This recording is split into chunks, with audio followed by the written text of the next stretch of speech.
Cupertino TV Productions is pleased to present a discussion of the June 3rd, 2014 ballot propositions 41 and 42 by the Cupertino-Sunnyvale League of Women Voters.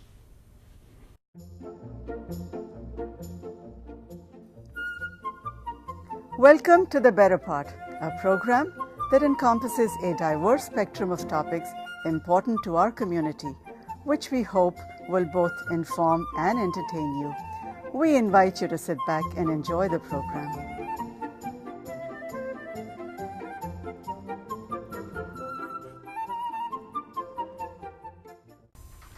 Welcome to The Better Part.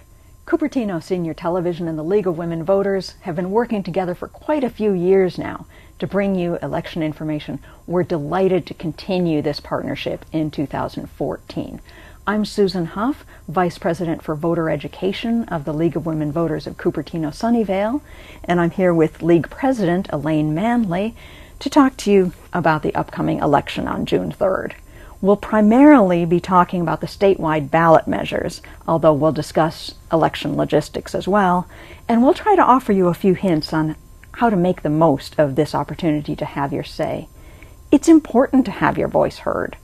Some people don't even vote, either because they think their vote doesn't matter enough, or because they don't feel they have enough information to make good choices. They get swamped by TV ads and that steady stream of mailers, and they finally decide no one will give them the straight answer anyway.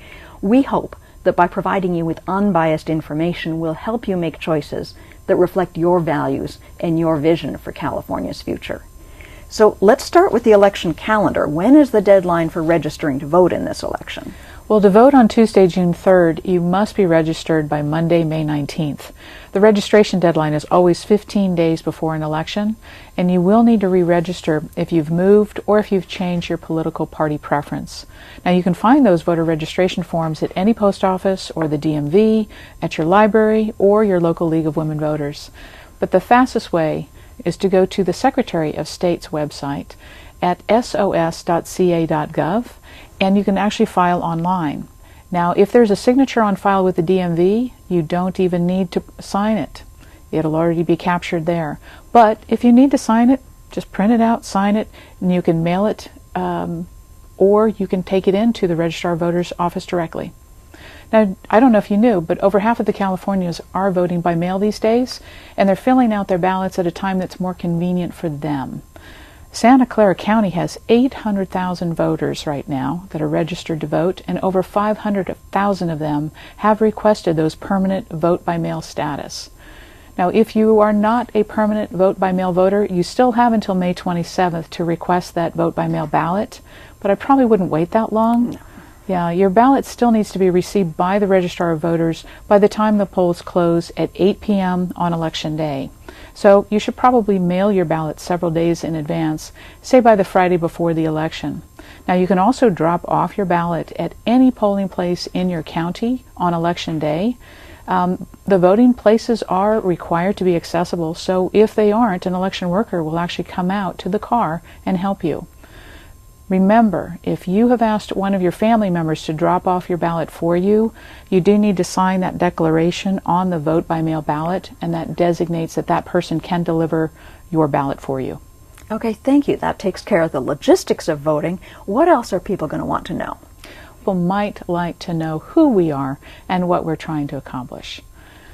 So who are we? Well, the League of Women Voters was founded in 1920 by some of the people working for women's suffrage, with the aim of making sure that women did get to vote and they would exercise it thoughtfully and responsibly. So thoughtful and responsible voters are still our aim, though we've made a few changes over the years. For one thing, the League of Women Voters does accept men, despite the name. We keep the name because we're proud of it and of our history, but men have been able to be full members for many years. Our league has even had a man as the president. So it's also an unfounded rumor that you have to have gray hair to join. You can join as soon as you turn 18 or you gain your citizenship. We're happy to have you as a member even before that. The League of Women Voters is really two organizations. It's a nationwide member organization and an education fund. And neither organization ever supports or opposes political parties or candidates. But the member organization does take positions on public policy issues. Members vote to study an issue, they collect the information, we discuss it over several months, and then we come to a consensus position. So then when a new law is proposed, the League can compare those proposed laws with the positions already established by the members, and they can decide to support it or oppose it or remain neutral on them. Now, the member organization routinely expresses positions on ballot measures, and occasionally will sign ballot arguments for or against a measure. Now, although Susan and I are members of the League, we are not here to advocate on behalf of the League of Women Voters. Instead, we're here as a service of the League of Women Voters Education Fund to give an unbiased explanation of the propositions, including the pros and cons of each, and the difference that it will make to you. We'll also let you know who's come out for and against the proposition, but since we're early in taping this show in the election season, we're not going to know everyone who's supporting or opposing it. So mostly we'll be telling you who assigned arguments for and against the measure. Unfortunately, that doesn't tell the whole story. The financial picture is a big part of it, and that will change throughout the election cycle. So at the end of the show, we'll give you some websites for updated financial information, as well as all sorts of election-related information. Now, on to this time around. Tell me what's new this time around. We only have two propositions on the state ballot. One is a bond measure and the other is a constitutional amendment. Both require only a simple majority to pass. Another feature of this election, though, is that voters are still getting used to that top two primary system. Could you just give us a quick refresher course on how the top two primary works? Well, certainly. It's just a little different than the California old system of doing the primaries. While presidential primaries have not changed, many statewide offices are affected by the change to the top two primaries. Candidates used to be nominated by their parties for what were called partisan offices. So the primary elections were a way of determining which candidate would represent each party in the November election. Under the top two system, those offices are now called voter nominated because parties have less to do with the primaries than before. Now, voter-nominated offices on this ballot include the statewide offices of the governor, the lieutenant governor, secretary of state, the controller, the treasurer, attorney general, insurance commissioner, members of the Board of Equalization, as well as the U.S. representative, the state senator, and the state assembly member. So how do parties have their say now? Well, in the top two system, candidates can declare a party preference if they choose, but parties may not nominate a candidate, and no candidate is the official choice of any party. So candidates may also do some tactical positioning here, making sure to list a popular party, or perhaps not, mentioning their party affiliation if the candidate thinks they are more popular than their party. So parties may provide a list of candidates they endorse in the sample ballot. The candidates for the nonpartisan office of the Superintendent of Public Instruction are not allowed to list a party preference at all. Mm-hmm. Now, both voter-nominated offices and the nonpartisan offices, voters will get the same parties, all candidates on their ballot. So all voters will consider all of those candidates and make their choices. And after the primary, the two candidates who get the most votes will go on to the general election. Now, as a reminder, those two people might be from the same party or from no party, and the top two vote getters that appear on the ballot in the general election, even if one of them got a majority in the primary, only the top two will appear. Okay, now what about write-in candidates? Well, if you want to write in a candidate, you can do so in this primary election, but you cannot do it in the general election in November, because that election, once again, is reserved just for the top two candidates from the June primary. Anything else we should cover before we get to the propositions? You know, with only two propositions on the ballot, I think we have a little bit of time to talk about the budget. You know, it's such a big influence on our lives and on our decision making. You're right about that. And it's a complicated subject that most of us rightly don't feel like experts in. Fortunately, we have the Legislative Analyst's Office working for us. Their Fiscal Outlook report is updated periodically, and it's a really good snapshot of state finance, and you can find it right on the lao.ca.gov website. The Fiscal Outlook reviews California's current financial condition, and it makes some cautious predictions for the next several years. Well, we'd all like to make predictions, but is it possible? They've got their crystal ball. No one can really predict the California economy or how the budget will balance. That's true for a lot of reasons. For one thing, California's revenue stream is heavily based on personal income taxes, and that's a highly variable source. Corporate income taxes, sales taxes, those are less volatile income sources. But if you look at it since 1988, revenue from personal income taxes has increased almost 250% in California. Revenue from sales taxes is up about 100%, but revenue from corporate taxes is up only about 6%. Now that is primarily due to changes in tax policy rather than a lack of corporate profits. But the result is to shift the mix of money coming into the state general fund to rely much more heavily on personal income taxes, which now form 67% of general fund revenues. During the recession, that was a huge problem, but as the economy recovers, revenue from personal income taxes grows very quickly. People are earning more and their investments pay them more too, because dividends and capital gains are also taxed. So all those increase personal income tax revenue to the state. Even very small companies, and around here we have a lot of those, might file their taxes as part of the owner's personal income tax filing. Right, so more money coming in, that makes it easier. What about state spending?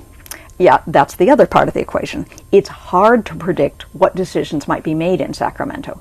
The prospect of increasing revenues has to be making our elected officials think about restoring some of those deep cuts that were made to balance state finances during the worst of the recession.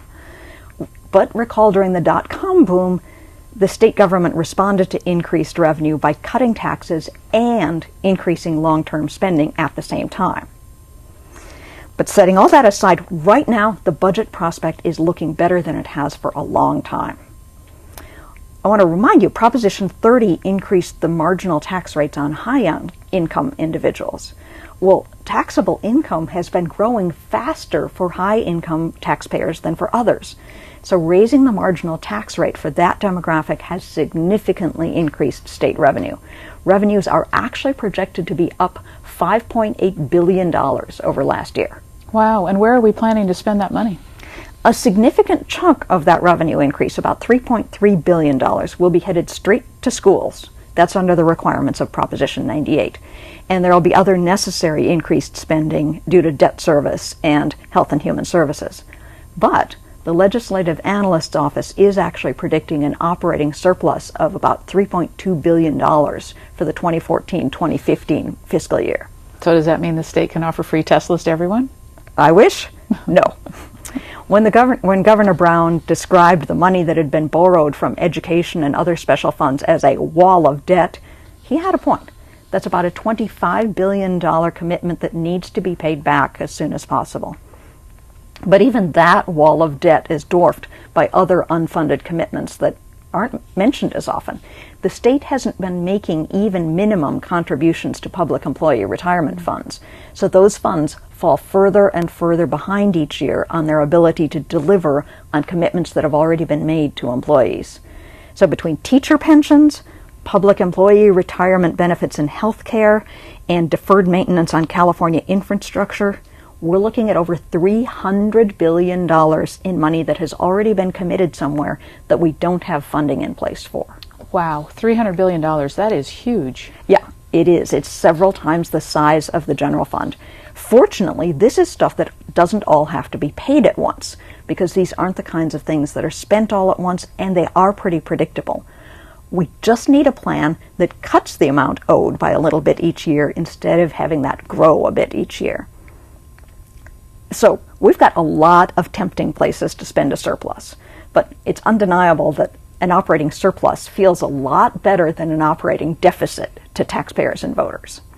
Remember just a few years ago, we were looking at structural deficits out as far as we could see. Year after year, the state would make a budget that planned to spend more than they were bringing in. But right now, if the economy continues strong, and if the state government is restrained in future budgets, neither of which is guaranteed, we could be seeing sufficient surpluses in the next few years to pay down those unfunded retirement liabilities, pay off the loans the state has made to itself, and provide cost of living increases for some state programs while still building up a reserve fund. The legislative analyst did sketch out some possible plans for that in the Fiscal Outlook report.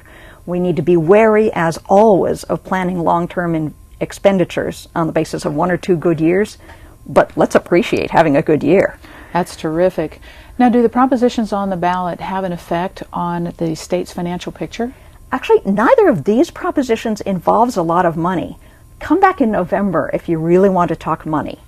Only 4 ballot measures have qualified so far for November. 2 of those are big money issues, and there are 50 initiatives circulating for signatures, most of which will probably not qualify. But on this June ballot, Proposition 41 is the first one we'll see, and it is a bond act.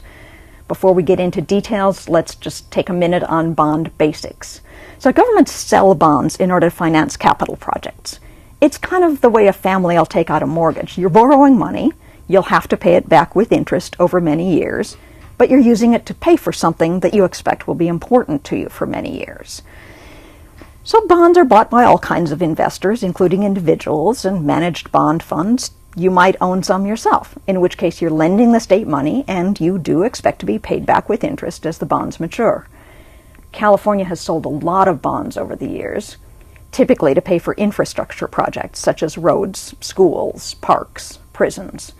They're usually paid back over a period of 15 to 30 years, and right now the state's general fund, which is just under $100 billion, is paying about $5 billion a year in infrastructure bond repayments. So that's between 5 and 6% of the general fund going to pay off infrastructure debt each year. Now, in general, the ratio of California's debt payments to the size of its economy is considerably higher than average for a state, although not the very highest. California's bond rating has also improved recently as the rating agencies have begun to gain confidence in the state's fiscal progress, although that too is still lower than most states. And a better bond rating means that California doesn't have to offer as high an interest rate in order to attract investors, so it can borrow money more cheaply. Now, the bonds in Proposition 41 are intended to fund housing for veterans. California's had a bond program to help veterans buy houses for a long time, since 1921, and more than 420,000 veterans have participated.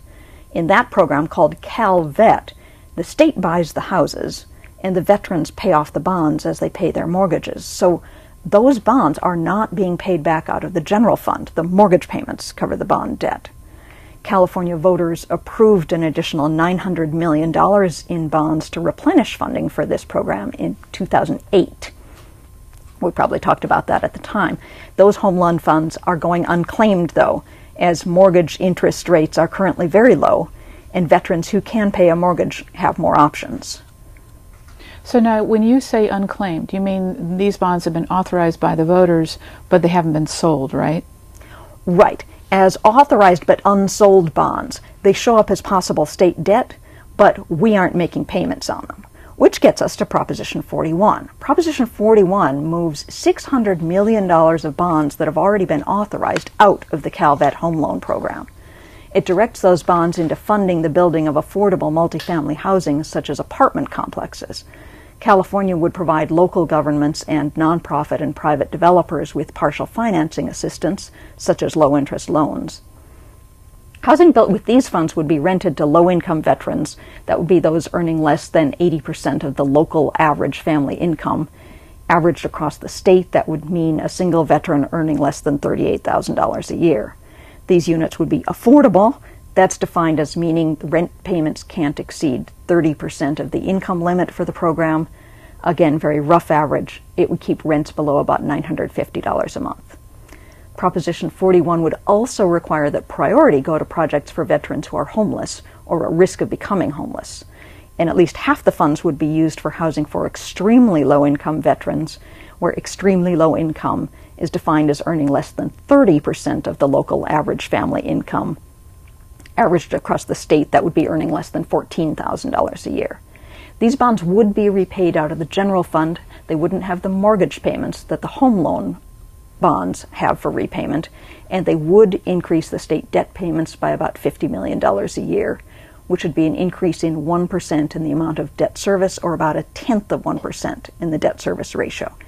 To put that in perspective, the state budget's just about 1 million times the size of a household budget. So spending or saving $1 million in the state budget is comparable to spending or saving $1 in your household budget. Who's in favor of this proposition, and what are they saying? Well, the legislature put Proposition 41 on the ballot, and supporters include the American Legion, U.S. Vets, and Swords to Plowshares. Supporters say that this program will help thousands of homeless veterans get a roof over their heads without raising taxes or adding new debt to California. In fact, it will save taxpayers' dollars by getting veterans off of the street and into safe, affordable housing. What about the opponents? Arguments against Proposition 41 were signed by attorney Gary Wesley. Now, opponents say that unlike the home loan program, these bonds will need to be repaid by the taxpayers out of the general fund, and that any program which involves expenditures not given directly to the intended beneficiaries is subject to possible mismanagement and waste. Now, what about Proposition 42? That's a constitutional amendment, right? Right. Proposition 42 is a modification of existing open government law.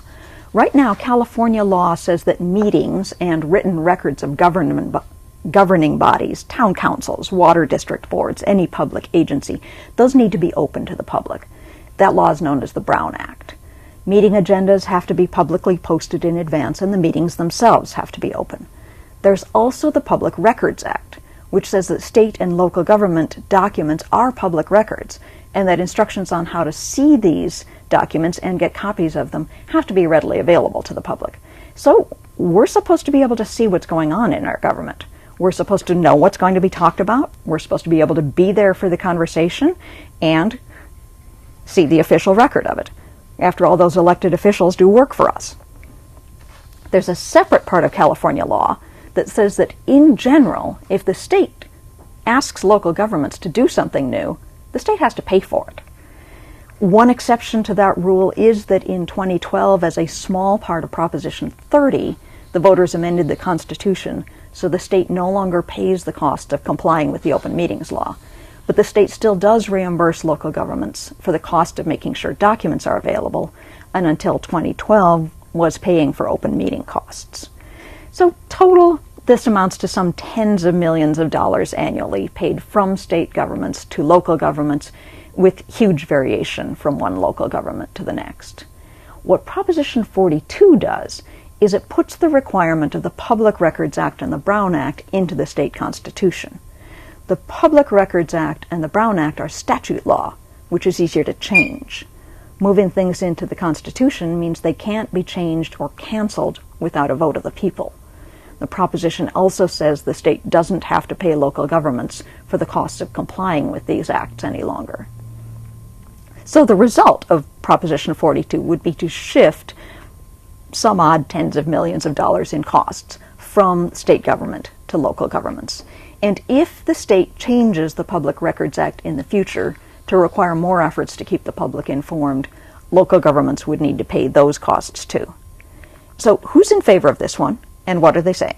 Well, the supporters of Proposition 42 include the legislature, the California Newspaper Publishers Association, Californians Aware, and the League of Women Voters of California. Proposition 42 will cement in the Constitution the public's right to know what the government is doing and how it's doing it. It will eliminate the possibility that local agencies can deny a request for public information or slam a meeting door shut based on cost. How about the opposition to Proposition 42? Now, the arguments against Proposition 42 were signed by attorney Gary Wesley. Opponents say that local governments are run by politicians who may not want to share information or receive public input before making decisions, and that the main issue of this proposition is whether voters believe that the cost of complying with these important state laws should be borne by the local governments or by the state government. Gary Wesley again? Both opposing arguments are signed by the same person? Who is Gary Wesley? Yes, now Mr. Wesley is an attorney in the Bay Area who makes a practice of ensuring that for every proposed measures, voters will hear arguments for both sides. So he's been filing ballot arguments since 1978, and sometimes the Secretary of State's office, which chooses the arguments that are printed in the voter information guide, they'll use one of the arguments that he files. Okay, so it sounds like that's about it for statewide measures this time around. What else do voters need to know from us? Well, we'd like you to know that the League of Women Voters is has speakers like us available before every statewide election. We make presentations on ballot measures throughout the community, at libraries, churches, neighborhood associations, corporations, and other organizations. If you'd like to schedule a presentation for your group, go to the League of Women Voters of California website at ca.lwv.org. That's ca.lwv.org, and click on Find a Local League on the left-hand side. Your local League of Women Voters will be happy to arrange for a speaker for your group. We will be continuing to make presentations up to Election Day, June 3rd. I'd also like to remind viewers about the League of Women Voters nonpartisan election information website. You can learn about everything on your ballot by visiting www.smartvoter.org and typing in your address. Smart Voter has videos on the propositions, statements from candidates, and links to many other sources of information. Candidates have a lot more room on Smart Voter than in the ballot pamphlet to tell you their plans and priorities, and many of them take advantage of the opportunity.